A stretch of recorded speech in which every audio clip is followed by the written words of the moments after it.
Well, hello, everybody. This is Reanimated. This is a podcast. We talk about zombie stuff, undead stuff, monster stuff, sometimes just dystopian future stuff. We don't know. Witches, even. Gosh. Uh, We haven't talked about witches in a while, we but haven't, but I think, there's another season of Mayfair out there. And that was the voice of H.A. Conrad, and my voice is the one of Stuart Tiffin. Hello. We are the hosts of this fair podcast, and we're going to be talking today about Revival, a couple more episodes of that show from Sci-Fi. And before we get to that, we have a little bit of news, not too much, just a drip drab. But HA, how are you doing? I'm doing well, friend. I will say the air quality here is rough because of wildfires once again from Canada. Happens every summer now, so that's kind of the big thing right now. But overall, cannot complain. Just enjoying these balmy summer months. But you've been abroad, and how was that? I did not see Daryl Dixon when I was in Spain, just in case you were curious. I was going to ask, did you see any production or anything No, like that? saw zero filming going on. Maybe next time, or maybe they're done. Because honestly, that whole show is coming to our televisions or internets on September 7th. So I wouldn't be surprised if they'd already wrapped it up. Yeah, there's been actually a lot of like not zombie filming, but like Marvel type filming like in Greenwood Cemetery recently. So that's been but I don't know why they're getting so much play, but it's How kind are of you? How are you getting in your walks? oh no, it's a big place. So they just block off wherever they're doing it. And I think they're often filming at night, because I know they were doing some stuff with Daredevil in there and other stuff. It's just kind of good for them because I guess they probably get money for doing that. Wait, are you scooping right now for me? There's more Daredevil coming to my Oh life? no, this is before they Oh, retired. Not gosh that, darn it. that's not recent. Although they could and I would know nothing about it. Um, You but should go down to Hell's Kitchen. I'm sure that they film there all the time, right? They film in New York's getting a lot of filming. They gave a lot of tax breaks and stuff like that. So, um, you know, it's it's actually like been a thing lately. So, Yeah, uh, I remember that was part of the whole Colbert narrative, right? yeah. Yeah. Ah, the tax breaks. I'm sure they're wishing they got that tax income now. However, in other zombie news, in addition to Daryl Dixon season three premiering September 7th, I'll just start at the end and work our way however we want to Sure, go. sure. Daryl Dixon, the news that dropped over the last couple weeks was that Daryl Dixon will be ending after its fourth season. So we've got the one that's coming up, and then one more, and then they're going to be hanging up their hats for that show. However, I'm sure you saw this in all the coverage. Norman Reedus, Melissa McBride, I want to say, too, were both saying things like, "Oh, there's more to the story. There's more to the story to go." So we'll see. However, somebody who's not as sanguine about the this news is our very dear and old friend who we've never met and has no idea who we are, Paul Tassi from Forbes. I love Paul that. I mean, the Forbes thing is pretty awesome. Anyway. And we have a long history of looking at stuff he writes about Walking Dead and talking about it on this show, so that's why we bring it up. But I haven't seen him write about Walking Dead in a while, or maybe I just haven't been reading his stuff. But he's like, because of this news that Daryl Dixon is ending after season four, he's saying this is the herald of the end of the Walking Dead franchise in total, which I think kind of flies in the face of everything Scott Gimple's been saying for the last year.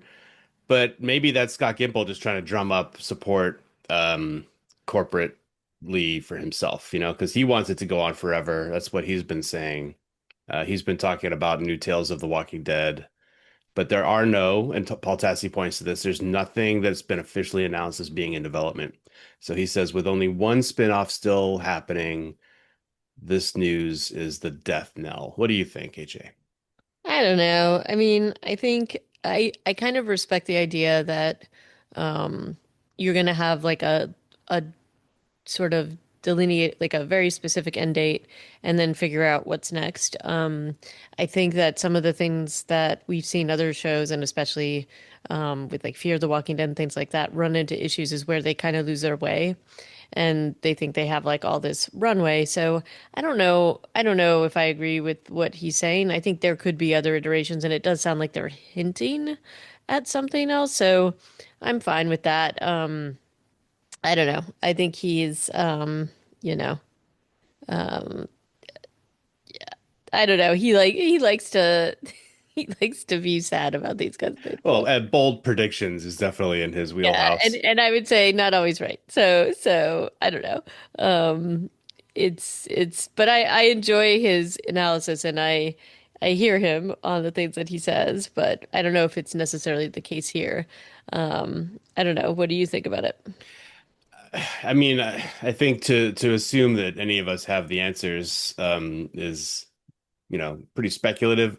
The only guy who probably knows what's coming is Scott Gimple, and maybe, like I said, he's really just trying to wheel and deal to keep this franchise going when maybe AMC is tired of, spending all the money on sending motorcycles to France. I mean, they might be, but yet they still renewed Dead City for another season, and that one is definitely not as successful as Which this. we haven't even seen season two of No, it. and I mean, like I know, but we were sort of sad about the first season. Yeah. But I think I guess I think it's possible, but they keep making hay with it, so it wouldn't. I don't know. I think we could see more stuff and maybe reimagined. I feel like this is not it.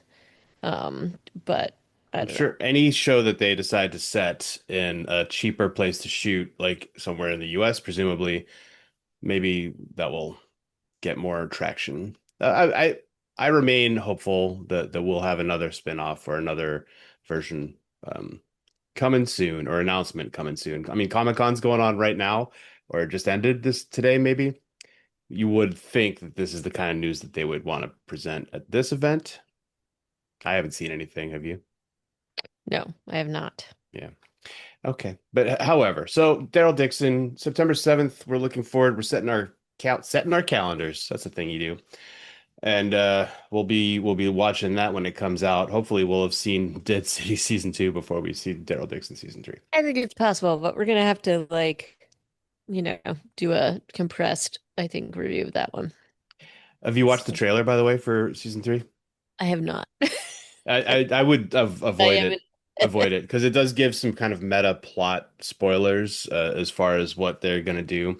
I get the impression from that England will be a one episode arc, Hmm. which is a bit sad. Okay. And then the other big news, I'm staying in, well, with Netflix at least, is that, I mean, it's not big news. We've been expecting the show to be out by now. I would say it was much anticipated and welcome news. That's my It's All of Us Are Dead is officially in production, and this was from Netflix itself. And there's even a synopsis available if you go to netflix.com/Tadoom, their little weird noise that they have made I don't know what that is, an adjective or a verb. And then there's an article for All of Us Are Dead season 2 renewed, mm. and some story stuff. Like I don't know, some significant period of time appears to have passed, also in real life, but in the show. And they just kind of casually dropped that some characters who we saw die are just like hanging out in the world again. Have you read the article? I did. Yeah. So like Chang So San is just name dropped casually. We were like, that dude died at the end of yeah, season one. yeah. So I I don't mean, know. we've known that the guy was coming back, but for them to just be like, and he's trying to figure out what's going on with his life. I'm like, what? No, his life is over. Yeah, Maybe don't drop that in the synopsis. I don't know. Choices. indeed. Um, but. Yeah, I'm excited to see it. I really think that I want to revisit that world and I want to see what they do For in sure. the next iteration. I do have some fears, especially given the fact that they dropped that so quickly and easily, that it's going to be much like it's like hard to do a sequel successfully for a show that was as well thought out as that first season. So we'll have to see what they do. I think it could be a little bit more complicated, and I also think that it's sometimes harder to do something which isn't as contained. Like everything that they did had, we had the sort of unraveling of what was happening. We had the school, but then we had like specific things outside the school, which kept the story really like kind of going and moving along in a very specific way. And I could see that this may have problems with like having to follow too many plot lines, but we'll see what happens. But definitely looking forward to that, regardless. And we have been for 3 years. I know. Like, that's another thing, like the anticipation. I just don't want to get too excited, but I am pretty excited. Yeah. And then other zombie news, apparently there is a film coming out called My Daughter's a Zombie, and that's supposed to be in theaters July 30th, though which theaters I don't know. I'm assuming in Korea at this point, but this is another Korean zombie film, but it's supposed to have some comedy elements, and it's getting okay reviews, although some people say it's a little bit campy and loses its way. But I'm excited to see more content coming out, and it's interesting. We've seen just again, as you know, I'm still always waiting for more Kingdom and hats, but I'll take it. I'll take any. It's kind of nice to see a different type of zombie film coming out of late, or content coming out of late out of Korea. But it overall, like I was sort of like, okay, I would definitely give this a shot. And so obviously we're in the dearth of the zombie news season right now, just because it's summertime. But this looked kind of interesting, so I might see what it's all about. How about you? Yeah, I mean, once we figure out exactly when it's coming Gotta out, see sign me it. up. Yeah. One of the stills from this article on the Korea Herald shows a cat in a backpack. I'm always a fan of that sort of content. So, yeah, let's go for it. Um, One other thing I wanted to talk to you about, AJ, also is the movie Weapons. I'm sure you've been seeing a lot of trailers for it too. yeah, I have not watched the trailers. What's it about? I don't know, and I think they're being very. I mean, there's so on some level, it's about how every child from this one classroom all run away from their homes with their hands out like airplanes in the middle of the night, and they're all caught on like ring cams and stuff. Um, but then the newer trailers I'm seeing flashes of show for sure zombies, for sure. Yeah, But I don't think it's not being billed as a zombie movie. So I it couldn't figure out whether that was like zombies or like something else. yeah, So it could be demonic stuff, but it's with it Josh Brolin, right? Josh Brolin is in it. Yeah. Hmm. And then this is um I think that the reason, apparently it is going to be at Alamo Drafthouse in Manhattan on August 8th. It opens up in August, maybe? August 8th. Yeah. August Um 8th. So I don't know. Like maybe we just wait and see. Because because they are playing it so close to the vest, which I actually do appreciate. We'll see what happens. And like one of the taglines is a lot of people die in really weird ways in this film. And that's not the sort of thing you hear about from a zombie movie. So it might be that they're trying not to pigeonhole it, which I also can respect. I was pretty excited to see that Benedict Wong was going to be in it. Love him for sure. Julia Garner is also really great from Ozark. Yep. So I was so anyway, I'm definitely on board. Oh, and also wasn't Amy Madigan in this? Yes. Yes. So we got a pretty interesting cast. So yeah, I'll totally check this out, zombie or no, and we'll have to maybe circle back after we Hmm. see it. Yeah. Yeah. Okay. Well, that's kind of all the news. It is the summer slow time for horror news. We it picks up starting September usually. And usually there's more to talk about from Comic-Con, which I do think is a little odd. Yeah, I noticed that too. So it's kind of odd that there weren't more announcements. Anyway, Yeah. we shall go forth and talk about then our next two episodes of Revival. Indeed, we will.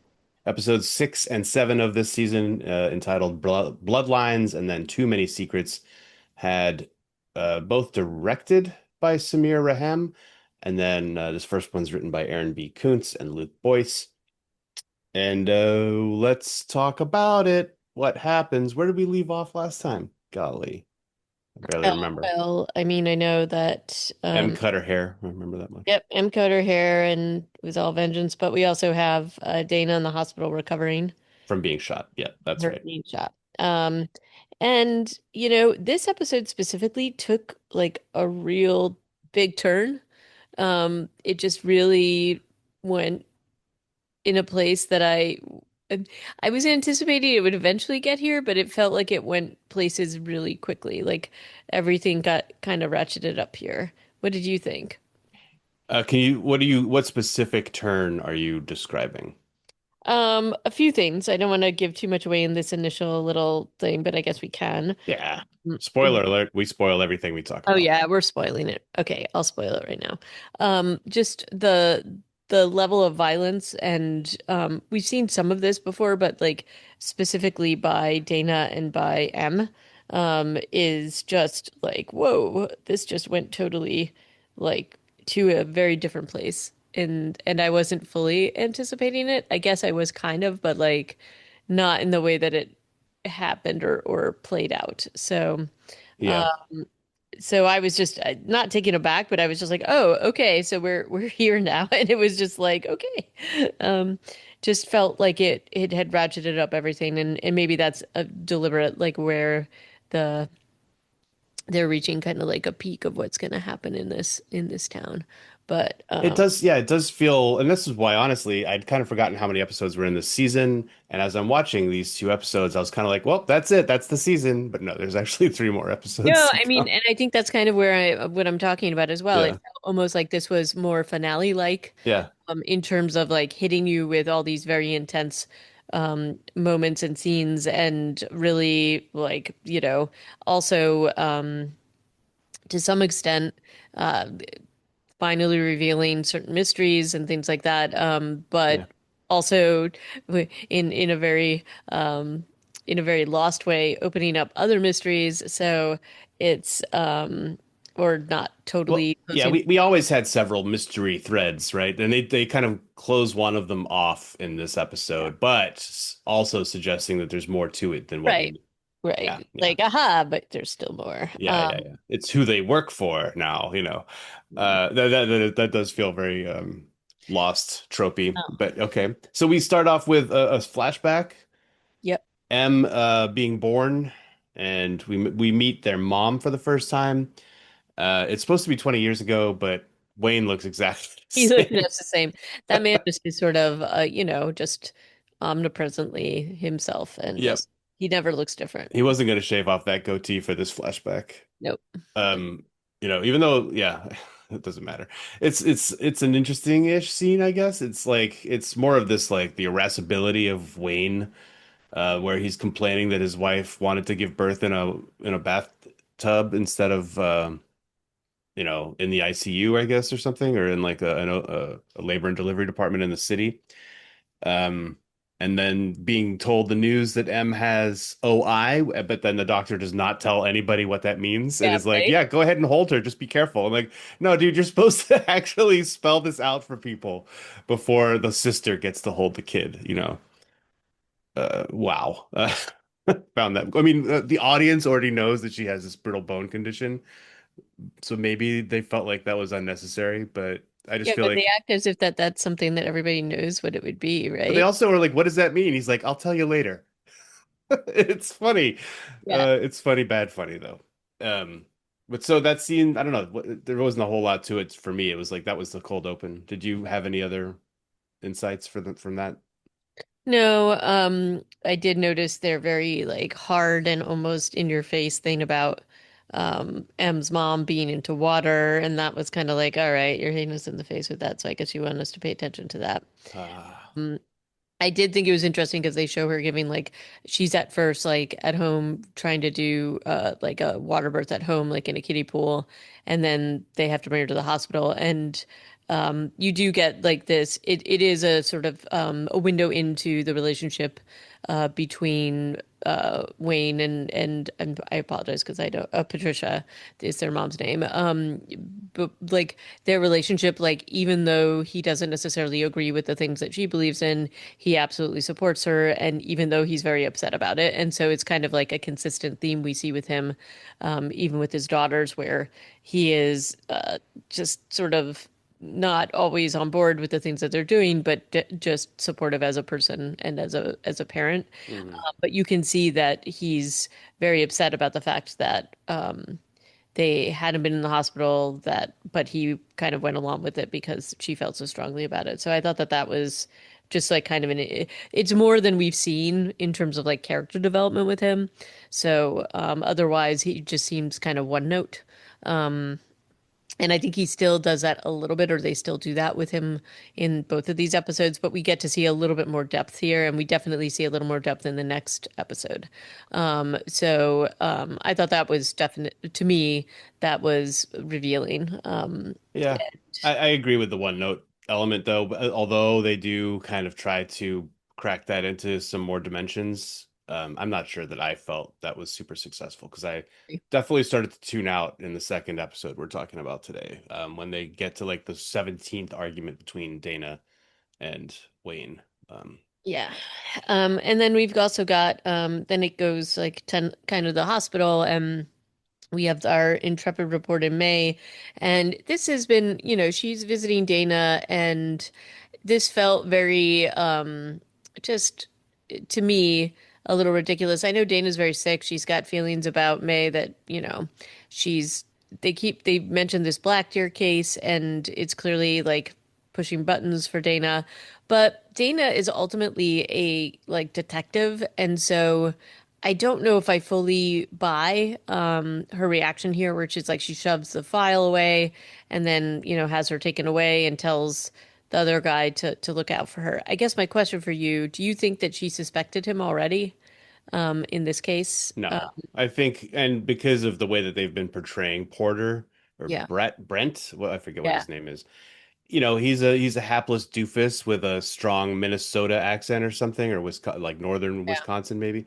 Like that's even when he's doing his conspiratorial phone call later in the episode where you're like, okay, he's the bad cop.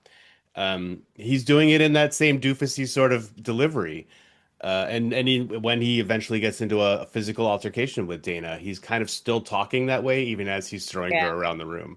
It's So actually it's actually it's pretty chilling. It's quite chilling. good and chilling, and Yeah. like and I will tell you, I had well we'll get to the moment where I was like, oh no. And I that was the moment, and they did a really good job at like pulling it back from there, and I'm like, oh, I guess I was wrong.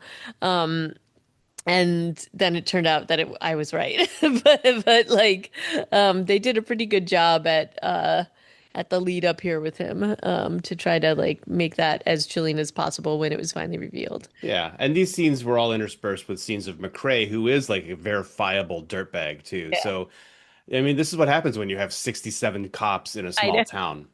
Some of them are going to be bad cops. Anyway, but we'd also had a scene of the Czech brothers being reunited, and neither you or I guess, are wrestling fans because I don't think either of us clocked that Anthony Czech, the leader of the oldest Czech brother, is CM Punk. I think we knew that he was going to have a cameo in this show, but no, it completely went over Yeah, my I head don't until know. I read about it later. I was like, oh, okay, because I feel like I was underwhelmed by the reveal of who Anthony Check was. We talked about it last time. I was just like, oh, okay, who's this guy? All right, yeah, he's beating up a guy with a phone, but I'm sure that for people who know who this guy is, they were like, oh yeah, awesome. He didn't. I don't feel like in his run on the show he got to do too much physical stuff, Yeah. which is what you kind of expect from a wrestler turned actor, but. Anyway, so they're all he's made it past the quarantine. Doesn't seem to be a problem for him to get into the border, or maybe that was what McCrae did for them. I'm not sure. And they're talking about exporting revivers over the border to their boss and how they need a girl or a female reviver. And so, I mean, the pieces all are coming together here. And that was just before the Dana in hospital with May Tao.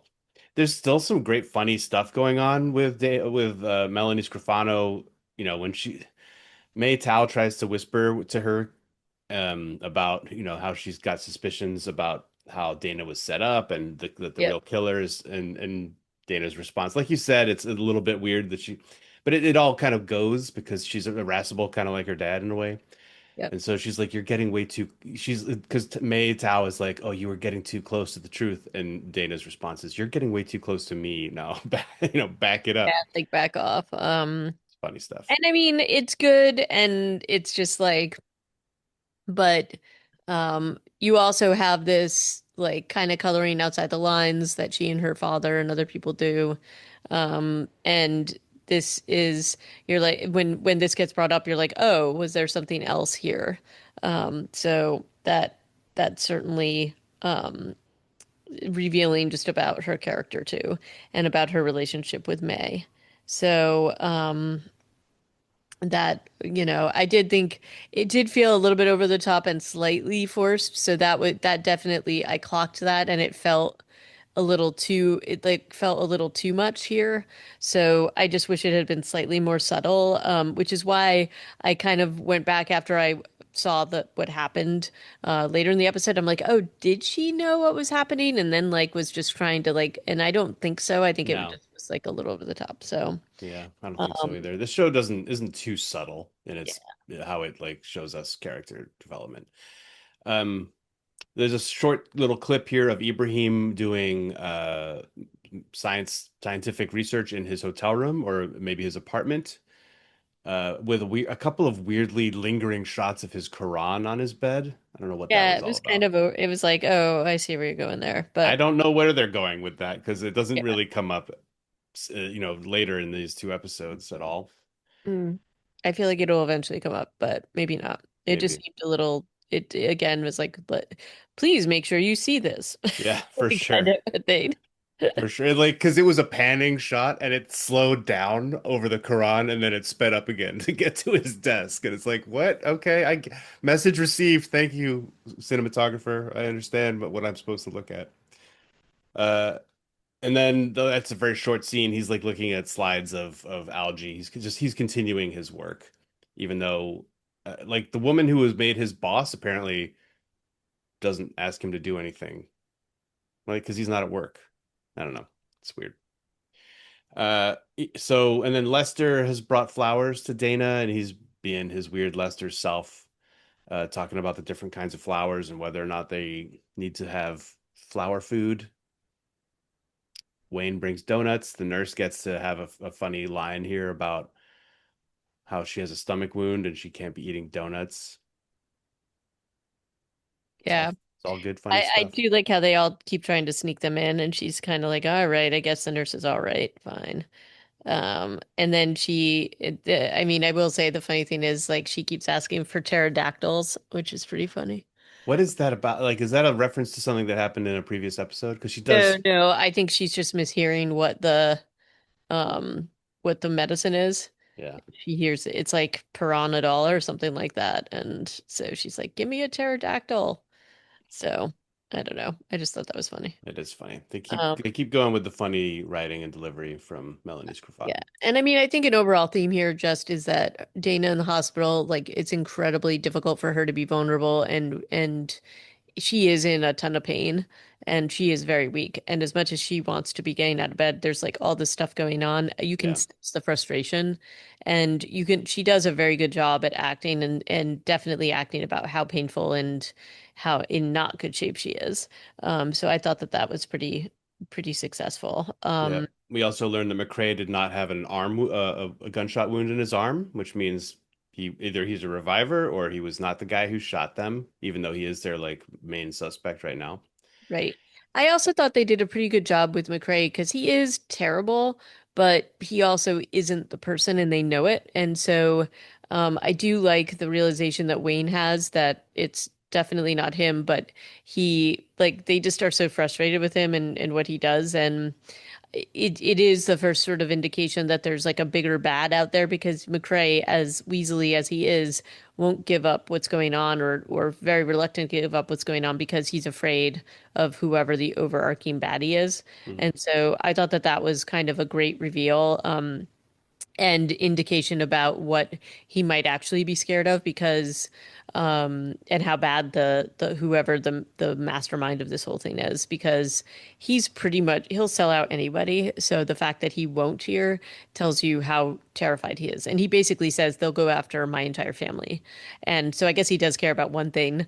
But he, you know, he's just like, if I tell you everybody's as good as dead and he believes it. So I thought that that was a pretty some of these scenes were pretty great and revealing. And again, we see a little bit more with the Cypresses here because Wayne's like not messing around and he is willing to basically color outside the lines and sort of definitely go outside of what protocol is in place to get the answer because he's very worried about his family. So, Hmm. um, and so what did you think about this whole idea of this illicit body trade? Like, are they're I guess they're sending the parts to reattach to people? Is that the idea? Like, I'm um, guessing. I mean, well, what a great farm for yeah, organs, I guess. organs, but they're not doing organs, they're mostly doing feet and hands, it seems Yeah. like. But maybe that's like the inevitable w place that this is going to end up, I guess I have a lot of questions about that because like even though these things are, you know, they regenerate them, how do you know that they're a match to different people? right? That's something that we're supposed to sort of, you know, suspend our belief for that. But or suspension of disbelief. But like I like to me that seems like a lot more complicated and weird. But okay, I can the organs part I guess I could see because that's something that's but again that like they'd have to like be a match. Like you could reject those things. So that doesn't seem really viable unless reviver like stuff is sort of like almost like stem cell-y. But it is pretty brutal when we see the sort of the idea of what they're doing here. Like they have this guy in the warehouse, and I admit, who is that guy supposed to be? Do you know the one that they have that they? No, no. I mean, I think he might just be an actor who doesn't have arms or legs. Okay. I wasn't sure if he was supposed to be somebody in their crew that we were supposed to recognize, but I didn't recognize him. So so anyway, that was pretty brutal and disturbing. And we also have seen things like going on with like the labs, where they're like we know what the doctor who I think in this episode is now put over Ibrahim, and she has ideas that revivers are not being treated as human. And so we see this dehumanization of them on every level, and it's being allowed. And so that's it's like chilling. And so it's interesting to see that both this illicit operation as well as what is supposedly a, I guess, government run operation are based essentially doing the same things, and don't seem to have any qualms about it. You'd expect that with the one that is run by the Czech brothers, but you wouldn't necessarily expect it in the other case. So I feel like those parallels are being drawn very deliberately, that these revivers are not being treated as if they are part of humanity anymore. They're being treated as essentially like cattle or just sort of things that could be exploited. Yeah. So um, and I do think that the the whole thing with the kidnapping of M and Cooper and Jordan is pretty chilling too. I am sort of like, what did you think about the scene where the Czech brother is outside, like telling Jordan to be quiet? I thought that was weird. It's creepy. I mean, they don't show much. That's all they show. And then Yeah. the next thing you know, they've all been rolled up. Considering what we see M do later in this episode, Yeah. it's a little, I mean, maybe she needed to go through this horrible experience to tap into her inner badass, but I mean, the house is trashed, so maybe there is a lot of fighting that happens, but she's just overwhelmed. Could be. Yeah, and I think maybe yeah, I think maybe she was caught off guard too, because this is obviously pretty surprising. Yeah. And I also like Ibrahim's discovery of all of this. Um, you know, But before he gets there, we have another amazing scene between Dana and Ibrahim where she yeah. decides to reenact a scene from Harry and the Hendersons, but in doing so, like tears a stitch. And it's just a real, just another joke about how the donuts and her donut addiction. Hmm. But it's very funny. It's very funny. And then her explanation of what she's been like, she has to explain the joke because he's never seen the movie, nor have I. And then that just adds to the humor. Very good stuff. We've also had a scene of Wayne being shown a video of Rhodey on stage cutting himself, and so they decide that he is voluntarily donating organs or feet and hands, perhaps, to this organ export business. And so they like cut to Rhodey being brought into prison. Like they find him like that, take him to this new holding facility where he we find out that Miles is also a prisoner. Miles being the kind of redneck guy who has had a few scenes and was a willing slash unwilling participant in the bad doctor's research. There's a Yeah, lot going on, honestly. there's There's so much going on. there's a lot going on. I guess the thing is though with Rhodey, um, I just think it's interesting that they come to this conclusion because they were like, oh, one of the feet is young. It's like how do you even like and also I think it would take a minute for it all to happen. So for them to kind of draw this assumption, I think some of this is because obviously Wayne um doesn't want his daughter. He's like, oh, that guy's dating my daughter, and he's got some personal things going on in that. But yeah, I think that was we then see sort of the juxtaposition of both the quote unquote like on the up and up facility, even though I think we definitely suspect it's not, with what the Czech brothers are doing, and they look wildly similar, honestly. They're both in kind of like warehousey conditions. They're both holding people as prisoners in chains. Oh, that's a good point. Yeah. So it's like, even though one is supposed to be actually like a government or a whatever you want to call it, an official facility, they're treating the revivers very, very closely and very similarly. So, Mm. um, and then Ibrahim, I mean, they're like, I will say, like, Andy McQueen, and I don't Melanie Scrofano. Melanie Scrofano, their chemistry is really good. Their patter is really good. Again, I wish there was more of them, but he specifically, it's not just with her. Like he's just got great delivery. I really am enjoying watching him in this show, and I'm like, I will watch anything this guy is in. He's so good, and his like reaction to everything is so like natural and very, but also very much like, okay, it's sort of like matter of fact and nonchalant and like problem solving. Like he doesn't, he's slightly unflappable, which is funny. Even when he's in the house, like he's upset, but he's just like, okay, how am I gonna break this news to Dana that, her sister and son and everybody's kidnapped? And then how am I gonna figure out how to help her with it? Like I thought that his performance was really great. Yeah. And it's in the direct contrast to her definitely flappable position because she's always like, all right, hers is problem solving, but she is a little bit more dramatic about it. And I guess she kind of has to be in this case because she's suffering from a wound. But I just thought their interactions are really complimentary and cool. So I still am enjoying that dynamic.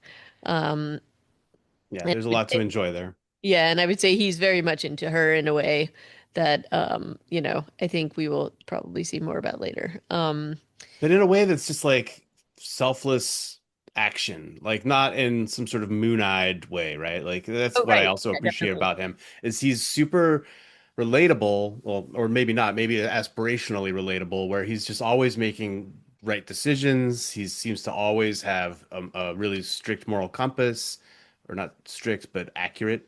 And so I just like watching him navigate all of this crazy stuff that's going on in the world. Yep. I mean, Um, while her moral stuff is not wrong, she is messier, like you were saying. So, like the two of them are just very different. Yeah, agree. Totally agree. But I like it. It's good. Makes me happy.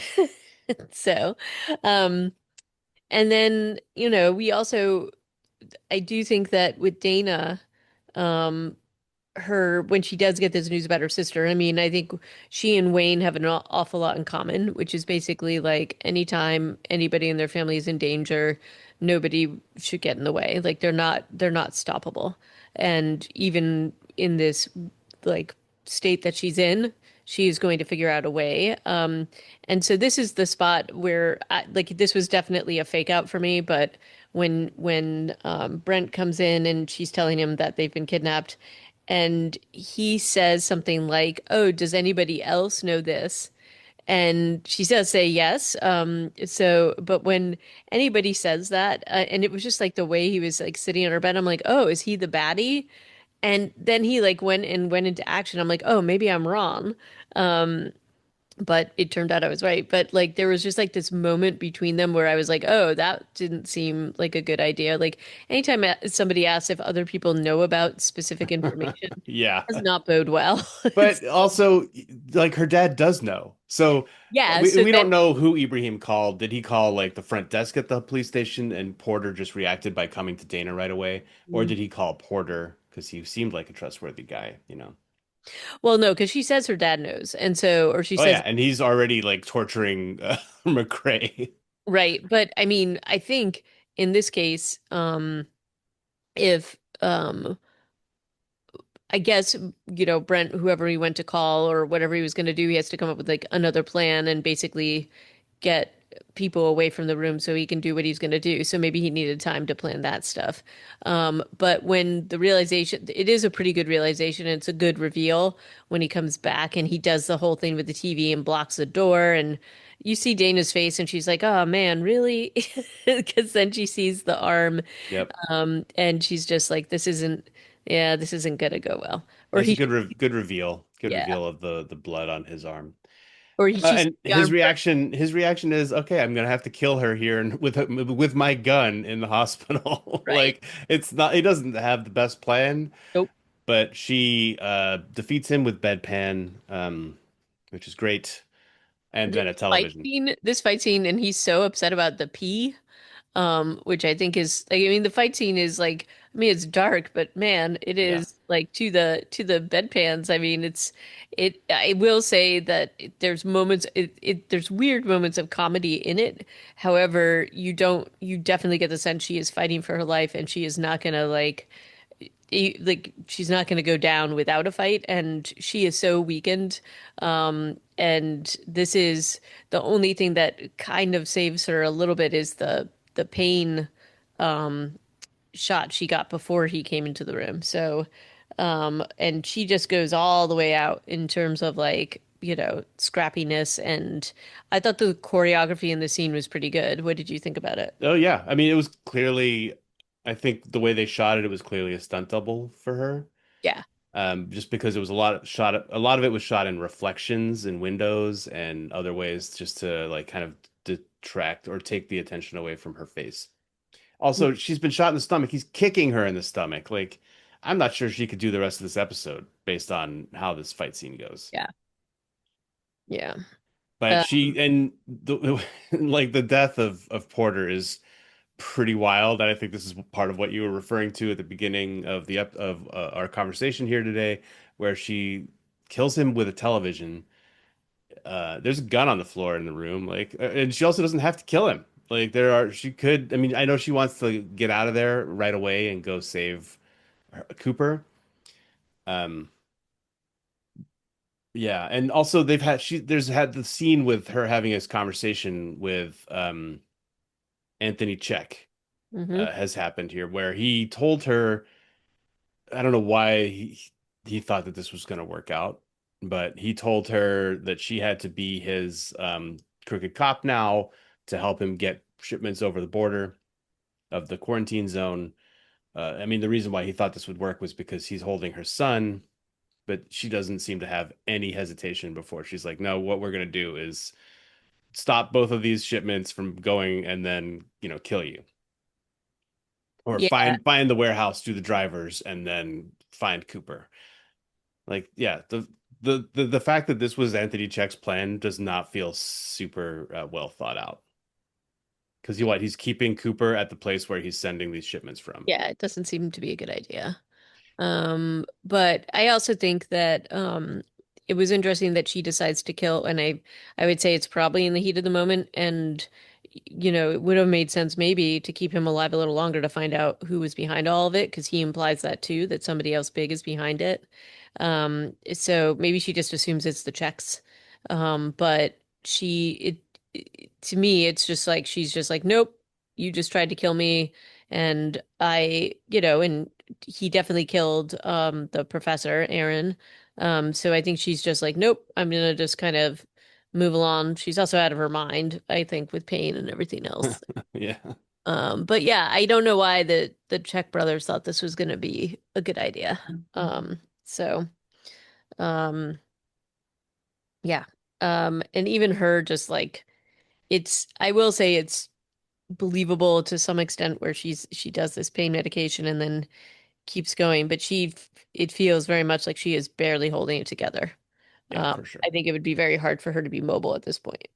So, Yeah, but she sneaks, and then she sneaks out of the hospital. She's not like, yeah. I mean, I guess she has to. She just killed a cop. So, but she takes his gun and his jacket and his hat and his car, goes and stops one of the shipments very easily. This guy does not appear to be a thug. He's just a driver. So yeah, again, there was very little planning put into this by Anthony Check. He was just like, "Oh, this is gonna work. I've clearly done this the right way." And he's ready to collect what's due to him. She finds instead of her sister in the truck, the guy who we don't know without any arms and legs, who is still uncomfortable and now in a box full of ice, and then a bunch of other boxes of feet. I assume there's a huge market for feet out there, apparently. oh, And then calls her dad to go to the other place, and he's there, but nobody is coming. The truck hasn't arrived, and then we see a scene of M walking away from a truck and having perhaps killed the driver of that truck, now on her mission of revenge. And they all kind of meet up at the warehouse. yep. And um, you know, I think Ibrahim is trying to, you know, support, but he's also terrified. But he is doing what he needs to do, and they basically they find Jordan, and he's going to get Jordan out of there. Um, but it is a pretty terrifying. Like this feels very video gamey to me in terms of like looking through the different rooms. And we do know that M has, she's in there and has um like is doing the things that we had seen, like she's showing like incredible like strength and agility, and she's also just taking down everybody in that warehouse. So I thought that them showing that on the cameras was actually pretty cool. Why And were there cameras in their hidden secret criminal base? I don't know. That's the good question. But in any case, they use it as a way to kind of show her stealthiness or whatever it is. Um, it does feel like they might have rallied a little earlier because obviously something's going down. And it's very, very dark in here, so there's not a lot of light that's shed on the situation. There's way too many places to hide. I know it's a weird warehouse, but wouldn't you think that there would be some kind of way to turn on all the lights at some point? But maybe But they did show that she'd ripped out the junction or something. not. Oh, okay, sorry. In any case, um, it's a little bit of a like there's definitely a lot of tension being built here, a lot of like um, you know, to me it's a little bit of a jump scare here and there. But Ibrahim is, not miraculously, but like conveniently taking Jordan out of the way. And the stuff with them, I still don't know what to think about what this is. But we do see that Jordan is approached by some strange like creature, alien like. And And a mutual approach, wouldn't you yeah, say? Like she's like, "No, this is it. This is for me. I yep. got to take this call. Stand by, Yep. Ibrahim." And she seems very positive about it, like not bad. And she says, "Thanks for being so kind." And we see the, sort of the hand or whatever it was that the shape that had been on the outside of the tent. So I guess this is it. And then she just kind of disappears. And Ibrahim is very much like, does not know what to do here. He's like crying and he's like, has no idea how to process this. Well, I mean, they disappear into like a bunch of yellow sparks. Yeah. And this I think is an interesting mystery that they've introduced in this episode because we get another piece of data about it in the next one. But so like the way that she says this, it's for me, or this is mine, or something along those lines. It's here for me, but not in a scary way. And then they just kind of reach out, very gently touch hands, and then there's a melding of sorts, and then a disappearing. Um, I thought this was good. This was good, and Ibrahim's reaction, like as a man of science, is just like wow, you know, yeah, like you said. Uh, all the Czech brothers are dead.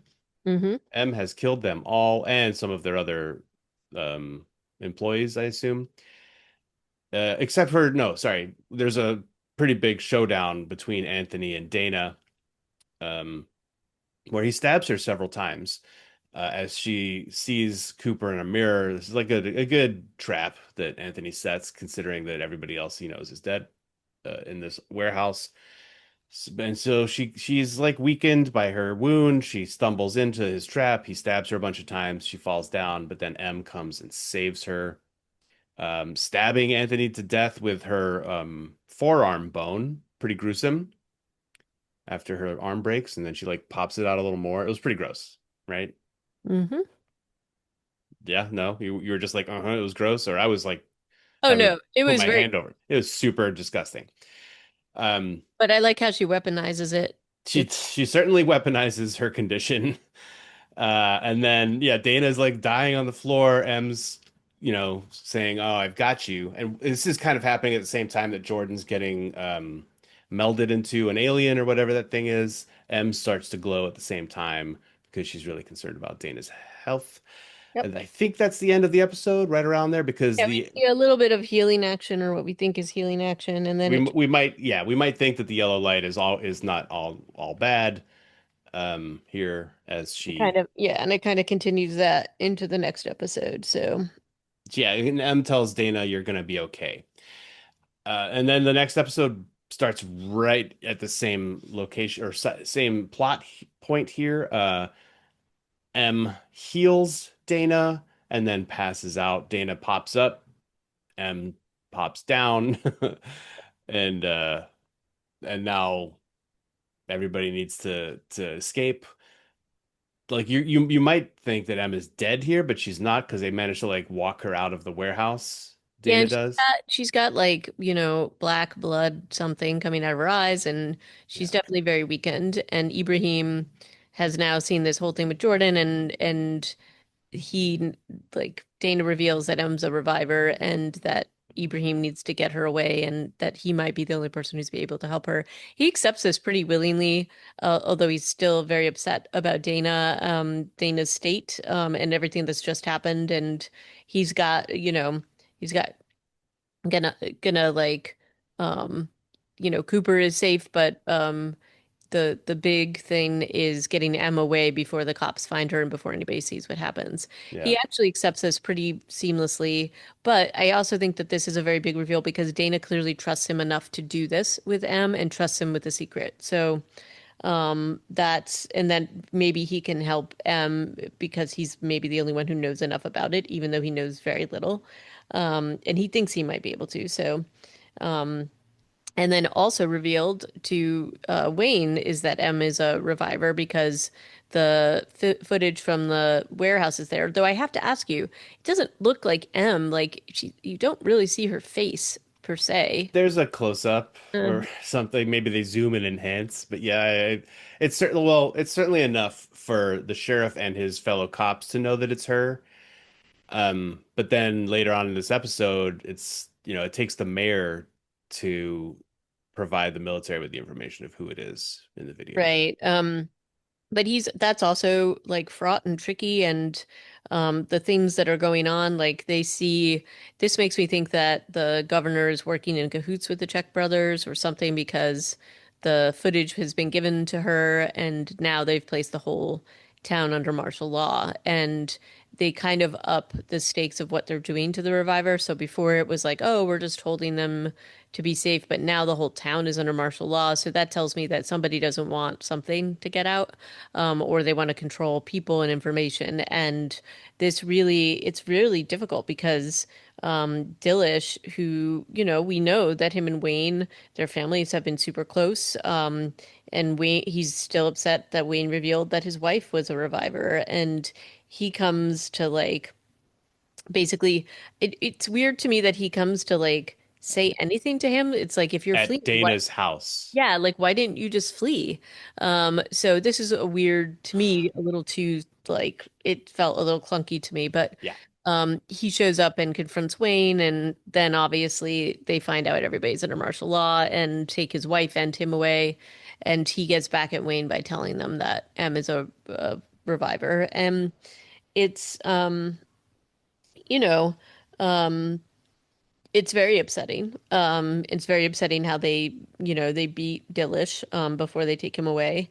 And It's also very upsetting that this General Kale, no, not joking, shows up in like her dress uniform. Like she just came from a banquet yeah. to take over this martial law. But then she's also like doing some interrogation in that same uniform later.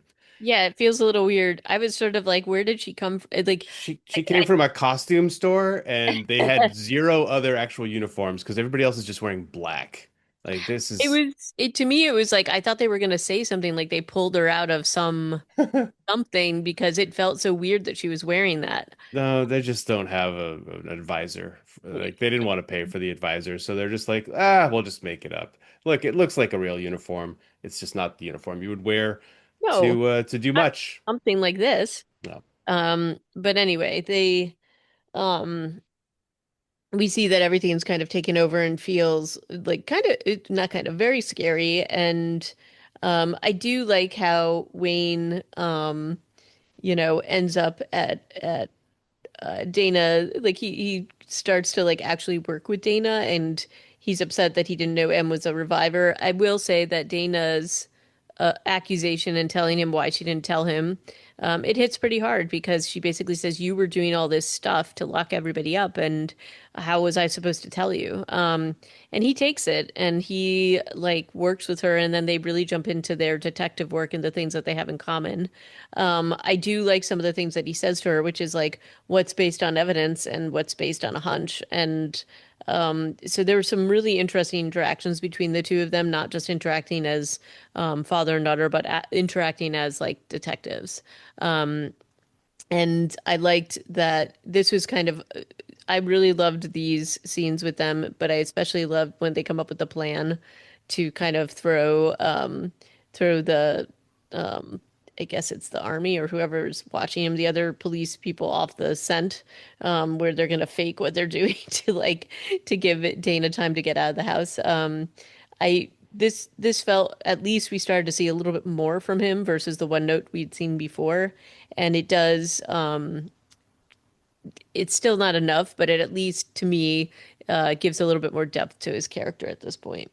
Yeah, it's the bare minimum. I'm still not super loving the way they're I mean, you written have a his little bit of character. a confessional where she basically says, "Hey, you blame me for mom's death," and he's like, "I did not." And like, so this is a family that doesn't like really talk a lot, so these like moments are pretty precious, but it still does feel a little one note in terms of their relationship generally.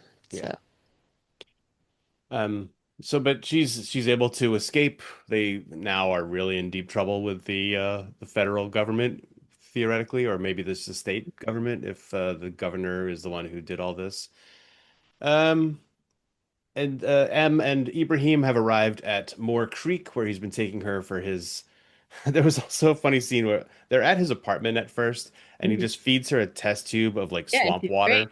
And she's great. And she sits right up, and you can hear in the background, like just purely through sound effects, I'm sure that there's people in the building doing a door to door, like apartment to apartment check, maybe.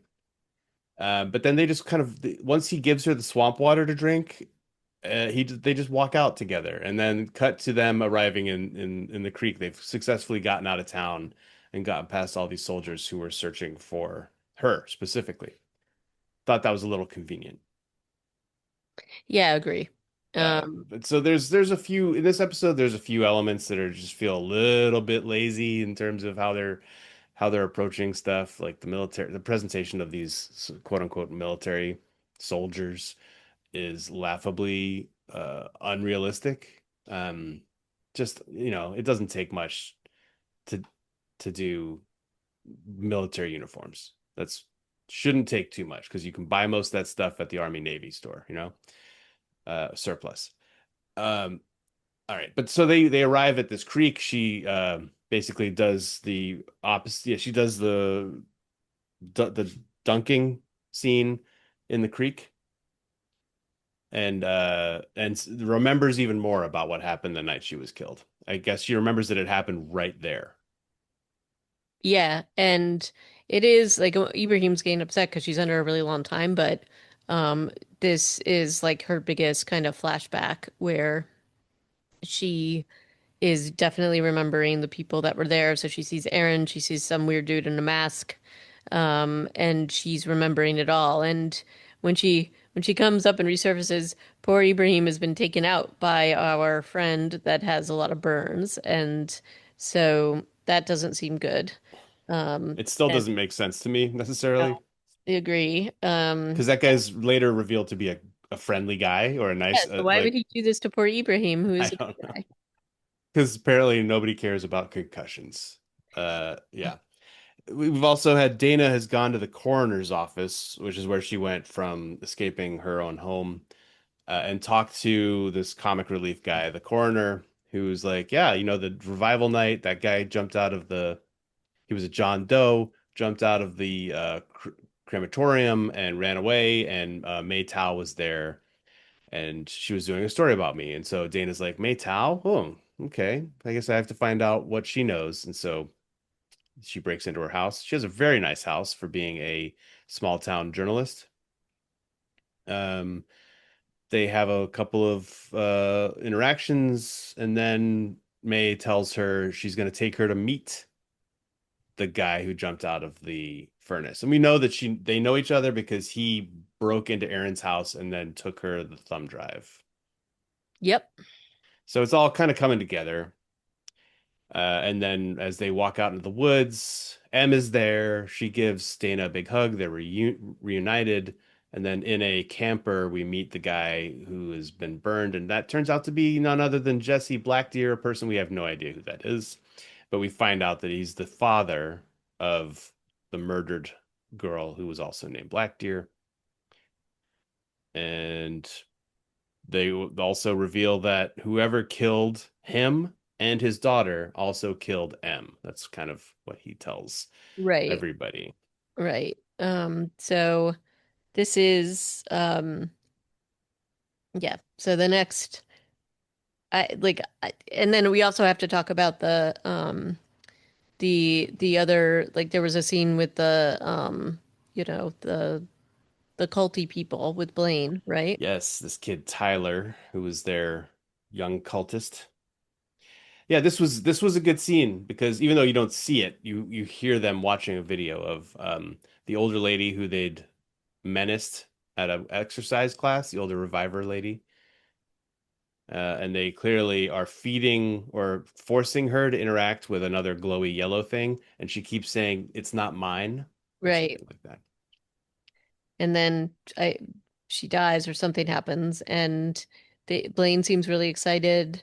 His little follower does not seem as excited, but then we see him later, um, basically as a plant in the government facility for revivers.